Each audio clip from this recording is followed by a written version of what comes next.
So yeah, let's just talk about some of the things with evolution. Yeah, Doug, let's Exactly, yeah. Remember my mates used to call me Dog because my nickname in the military was Hooch. Why? Turner and Hooch. Why Hooch? Your last name's Turner. Turner and Hooch, yeah. Mate, the military will How just come I know your last name and you don't know mine? Because I just call you the big dog in my head, right? Also, love the branding of your head. Really? On the outside of the building. Yeah, it's good. It's like the Mount Rushmore of you. It's fucking awesome. We got rocked up. One of the guys goes, How'd you know you were in the right place? How'd you know you were in the right place? I was like, I just rocked up to the shrine.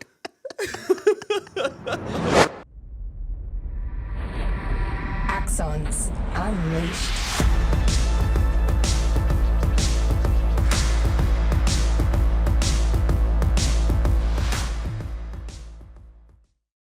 Thanks for having me. There is an irony of a property podcast having a homeless man on it. So. Do you know what we just did then? This is a classic bloody comedian podcast, is that you just said thanks for hosting me, and I said, welcome, ladies and gentlemen, to Axons Unleashed. We're just about to go through another episode. We just did the intro the other way around. That's it. That's what we do. Who fucking cares? Jarryd Goundrey, brother. Good to have you back in here. It is good to be back. Daniel and I were just saying before, I said, when was he back in again?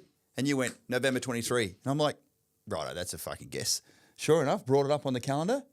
November 23. Autism, baby. Very clever. Absolutely very clever. good. Yeah. I'd love to know. I did our good friend Heston Russell were in here a couple of weeks ago getting an update from his stuff with the Veteran Games there. So I'd love to get an update about what you've been doing over the last couple of months, because that was your first Australian tour, did I hear you say? Yeah, I was real faking it till I'm making it at that point in my career. Can relate? Yeah, absolutely. When I first went on my first Australian tour, like I had some followers, but I figured out halfway through the tour that I probably didn't have enough to gather them together to sort of like. That even sounds really good. My first Australian tour. Yeah, well, I mean, it was just successful, right? And this game's all smoke and mirrors, right? I mean, most business games are. And when I went on it, I didn't have enough money to have a residence. It was like, do the business or have somewhere to live. And I picked the business. So I put all my stuff into storage and lived in a car. I remember you saying that on the slept last in podcast. A tent. Yep. Slept in and that was like fun. Yeah. You know, a lot of people have said to me like, "What are you doing?" And I'm like, "No, you don't get it. This is exciting. This is amazing." And it just worked enough to be like, it paid for the tour and then 50% of the next one, and then I just kind of kept going, and then it's blown up. Yeah, so good, mate. Just recently too. 9 years I've been doing comedy, and I'm an 8-year overnight success to some people. They're only just hearing about me. There's a book called From Good to Great by Jim Rohn. He talks about the flywheel effect, and you're just pushing on this wheel and pushing on this wheel, and it's never getting any traction. This is the first couple of years of running your own business, and eventually it just starts to move a tiny bit, and you're like, oh fuck, we got something here. Let's push a bit harder, and you push a bit harder and push a bit harder, and eventually the wheel that starts rolling down the hill. Yeah. So the fact that you've blown up your business now, and it's the push that hurts. Oh right? yeah. Have you ever heard about the valley of cringe? Right, it's like all good things are on the other side of being cringy. Oh, like right? that. So it's like you start, and then there's this big dip, and then there's success, right? So if you want to, let's say you want to you want to be a life coach, right? There's like 3 years of being cringy until it works. You want to start like a real estate business. You got to be like cringy, being like, right, guys, we got this booking, and you got to be shit in front of everyone. I watched my first couple of videos Right. back in 2017. I am fucking cringe to the letter of the law. Some would say I'm slightly less cringe now, but I know exactly what you're talking about. So it's like, to get anything in life, you got to suck publicly, and that's cringe. And like when I did comedy, like I was dog shit, like on stage for like years. And then I was like, right, I'm going to go into the digital space. And like I've made 586 videos, right? And they've had 75 million views. Wowzers. The first 42, no one watched. Like no one. Like absolutely zero. I think I might have watched one or two of them in the lead up to the November 23 podcast. But going, only who after is this rooster? But only after something had popped off. Yeah. And then people go and watch the other stuff, right? But so there was this big valley of cringe where I just had to be like, right, and like you put a lot of time and effort into it, and like look at all this stuff, right? And then you go, huh, and nothing happens. And like if you can just go through being cringy and then get to the other side, maybe the universe will give you some crumbs. What do you reckon was your desire just to keep going? Because the valley of cringe is not a nice place to be. Oh, it sucks. But it has to be there. right? I think about this in an artistic sense, right? So being a full-time artist is amazing. If it was easy, everyone would do it. True.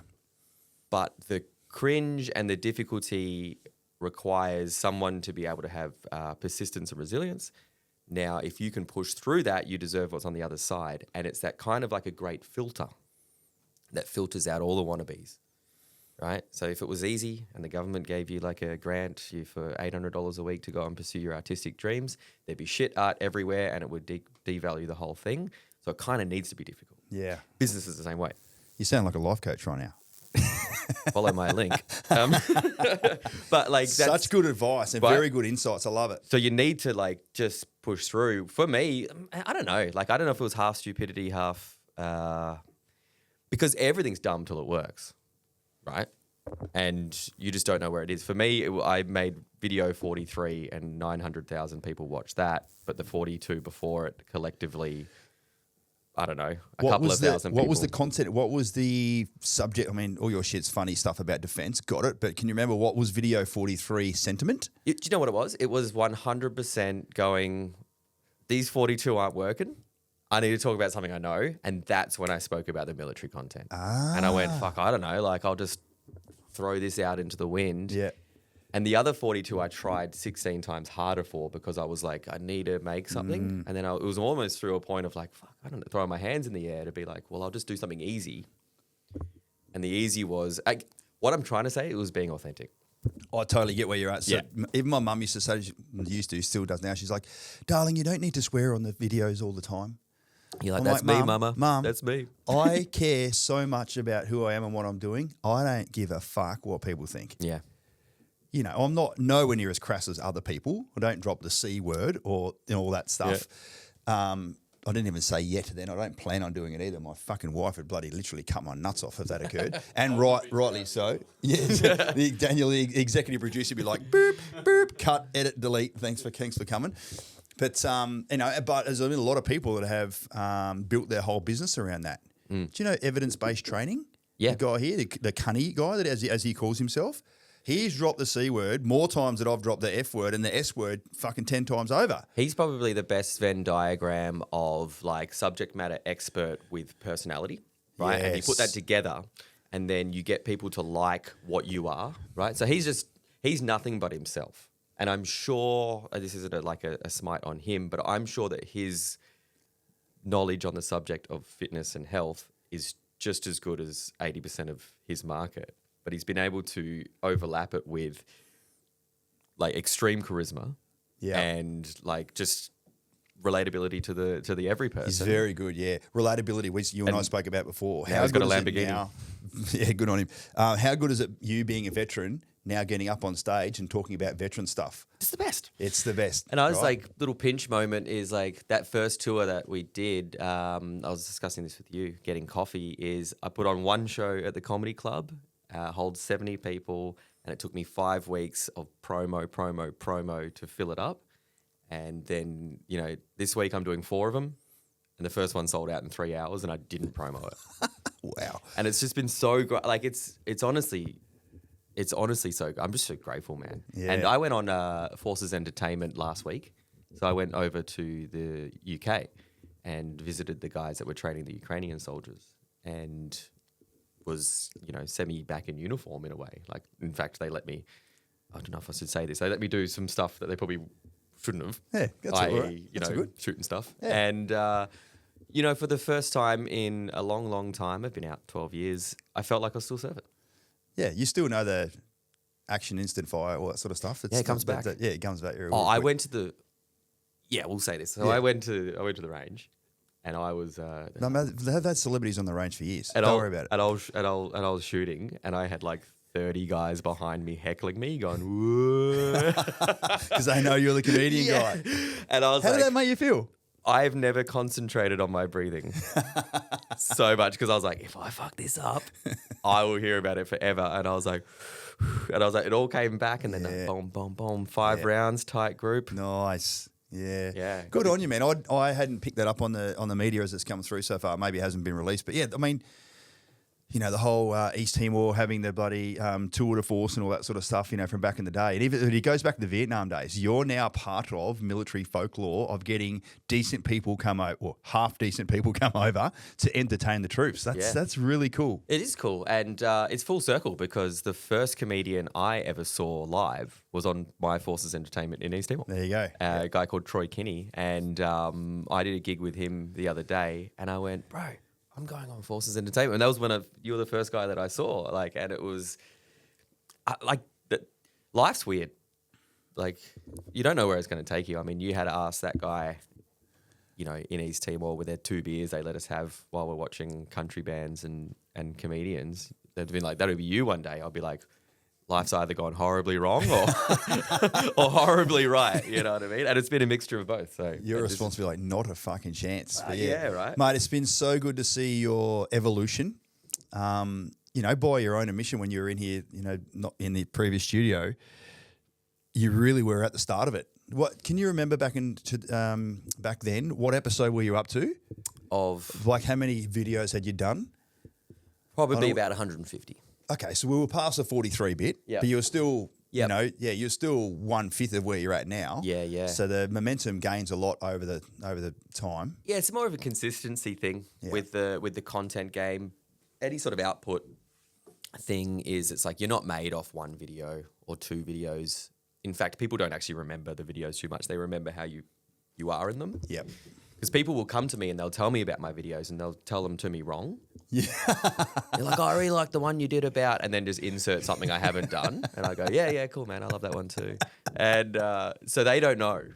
They just kind of have a vibe and then change it in their head. So you just got to be like volume. And I really thank myself. Like I quit my job and took an 80% pay cut to allow to myself to give myself the time to be like, it takes a hilariously long time to make video content, as you would know, right? It's not quick. No. It's hours and hours and hours. And well, I just do the front of camera stuff. I've got other people that are way smarter than me. He's clicking through stuff right now to do it all. I'm going to get myself a slave soon. This is going to be awesome. That's not the S word I was talking about.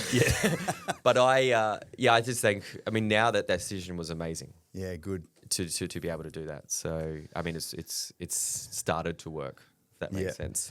I saw Rodney Root a few times. Probably one of my all-time favourite comedians. You? Rodney. Yeah. So good. He's still kicking. Still quote him now. It's fucking gold. Walk around with half a semi, etc. So that in the office here, and I know a few people know what I'm talking about. But I used to love going to his shows and just heckle the fuck out of him. Do you get many hecklers? And if so, how do you deal with them? And do you like them? I don't want to say I like them because then anyone who's listening will come and do it. True. Sorry. I like it. Yeah. It can make a show. Yeah. There's good hecklers and there's bad hecklers. That's right. Right? So the internet's kind of skewed heckling where they think it's where people go, you're shit, where like that doesn't really happen. No, I agree. Most heckling is someone gets too excited and they just say random stuff. And it's like 45-year-old women on the white wines. Is that right? Yeah. My son's called Jarryd too. Like, what are you talking about, lady? Good on you, Karen. Why? That inside thought just flew out with no filter. And then someone will say something random and then you'll talk to them and then they won't say anything back. Like those people aren't bad. They're just in the moment and they got caught up in it and they're like a really good heckler. So there's 2 ways you can deal with a heckle. One, you can be like, rip their soul apart and destroy them, which is the your shit guy. But the nice lady who's like, my son's called Jarryd too, she doesn't deserve that. She just needs to be quietly reminded that this isn't Gogglebox and I can hear her. You're yelling at the TV and I'm here. Yeah. And I spent like an exorbitant amount of time trying to write this story with all the beats and you're fucking ruining it. Yeah. But then sometimes that's just the magic. You know what I mean? I was just about to ask, so you've got like a story arc that you probably take people on. How long are your shows generally? 52 minutes. 50, right. So yep. I was going to say between 45 and an hour, but no, it's 52. Yep. Roger that. Pending heckler injections. Yep. And there, do you find it a little bit disruptive sometimes? And is your story similar? Because if you've got 4 shows coming up soon, they can't be all the same show, right? They're never same. And right. I do crowd work too. So I will talk to the audience And sometimes I need... Feed off their energy and get a bit of a vibe and go down a rabbit hole and come back again. If to put it in the analogy of boxing, sometimes you're jabbing. So you're just finding what's good. And then like you can find the characters in the room. And I'm trying to set up some characters for my later stories. Great. So you find out who's who in the zoo. But then sometimes you throw out a jab and you're like, this is actually the main event.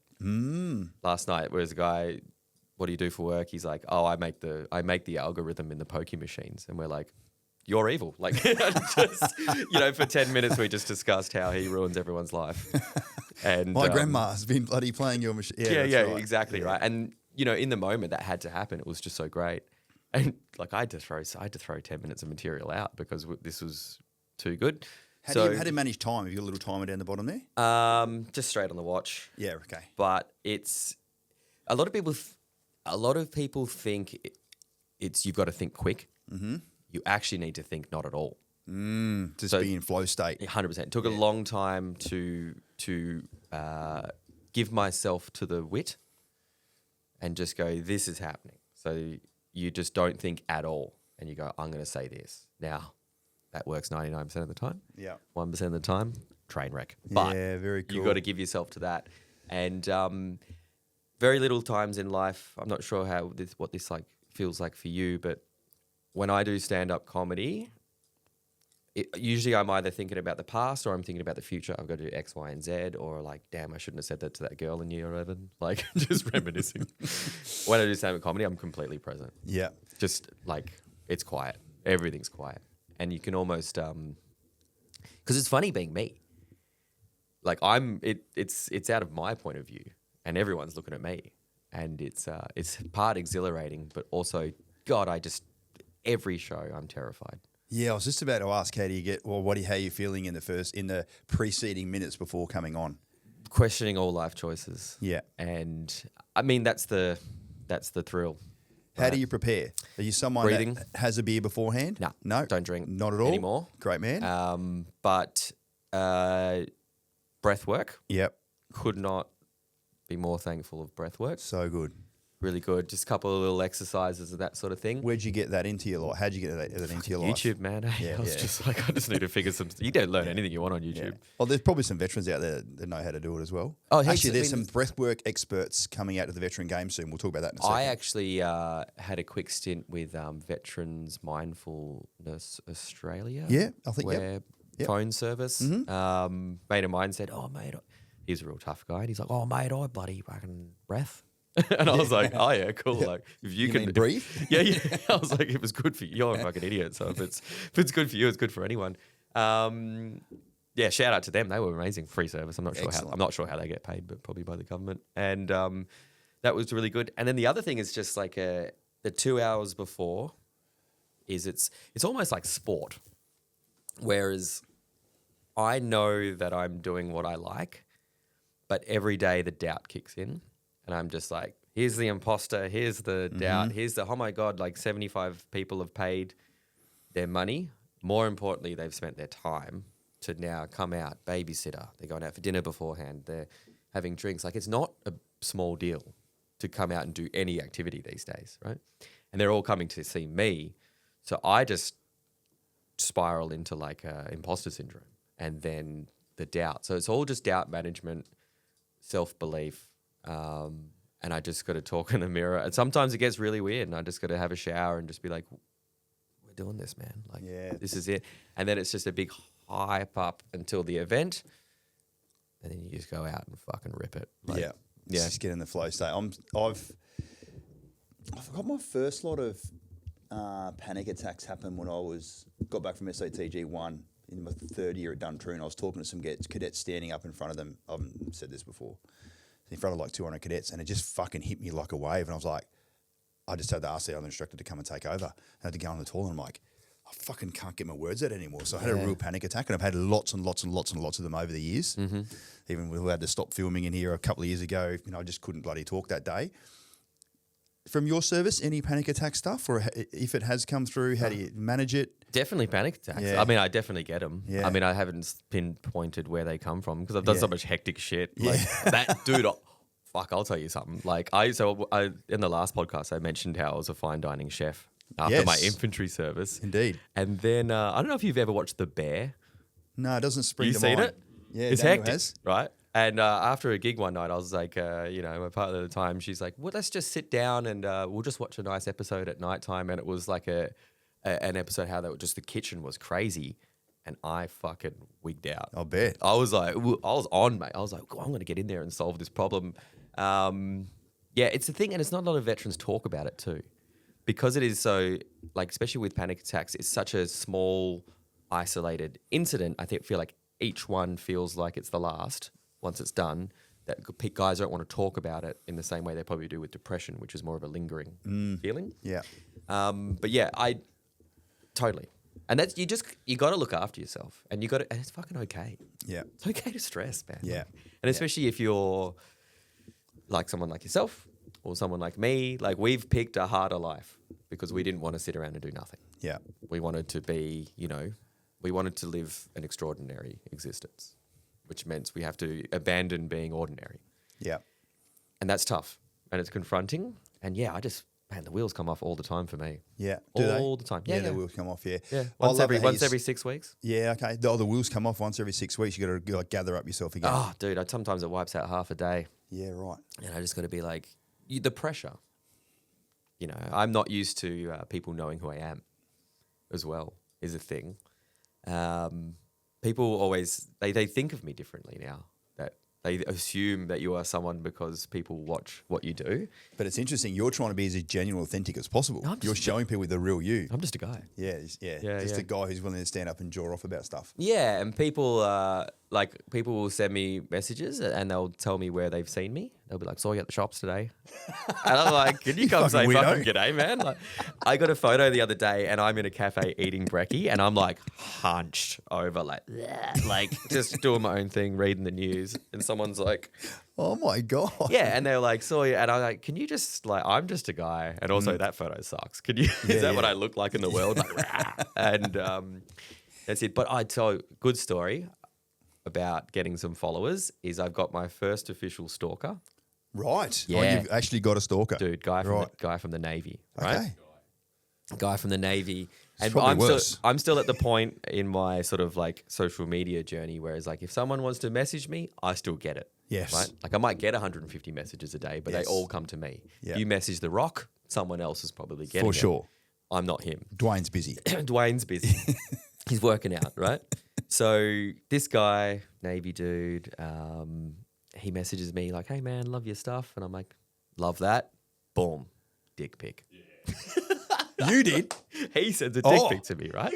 I was like, boom, dick pic. I thought that you replied with a dick pic. Oh, no. Wait, get in first. That's what I say. Strike first, strike hard. And we don't fucking strike anything here. So but anyway. first of all, like I was in the infantry, so I'm like, this doesn't faze me at all. Just like a regular dick pic. I'm like, you got to put some coins in that there's thing to another impress one. me, you know? Yeah. I'll put some coins in it. Yeah. So I said, I laugh emoji the picture. And then I said to myself, hey, bro, look, got to block ya. Like, love the hustle, but like, just whatever. Boom, got rid of him or whatever. And now he keeps making new accounts. What?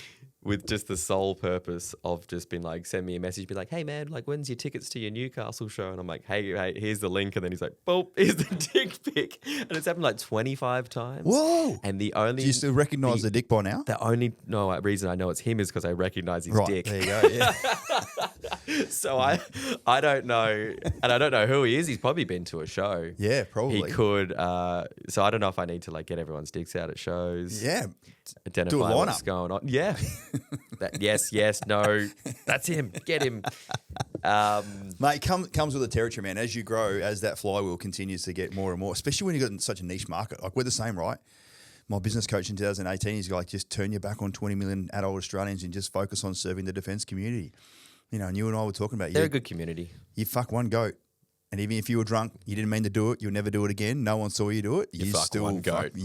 That's the tile. You fuck one goat. You are a goat fucker forever. So, but if someone comes along to your show and they have a poor experience based on whatever, they're going to tell their mates about it. and you ain't selling out 4 shows. So you and I both know that. Hence the panic attacks. Hence the panic attacks and the pressure that comes with it, right? Yeah. It's the pleasure and the pressure that comes with it. But this is the life we've chosen. It's nice. I like being a part of the community. I did a show in Canberra like a couple of days ago, and I just had this little moment after the show. At the show, there were veterans who were out. There was a colonel that was there. There was Mark Donaldson. Yeah, great. And his wife. Yeah. There were officer cadets, there were enlisted people, and there were kids that wanted to join. Awesome. All in this audience. And after the show, everyone sat down and had a beer. And I just thought it was magical because no one cared. The colonel was there. The people were like, oh my God, Mark Donaldson's here. Like getting photos with the VC winner. He comes up to me and he says, mate, takes a lot of guts doing what you do. I was like, give me your fucking medal then. You know what I mean? But like it was a very special moment. Like when I first, at video 43, I didn't think this was going to be the result. Yeah. And now that it's the way it is, it's cool. Yeah. I'm honoured for that. Yeah. They are my audience, for better or worse. Yeah, and, so good. you know, I hope that I can just continue to make them happy.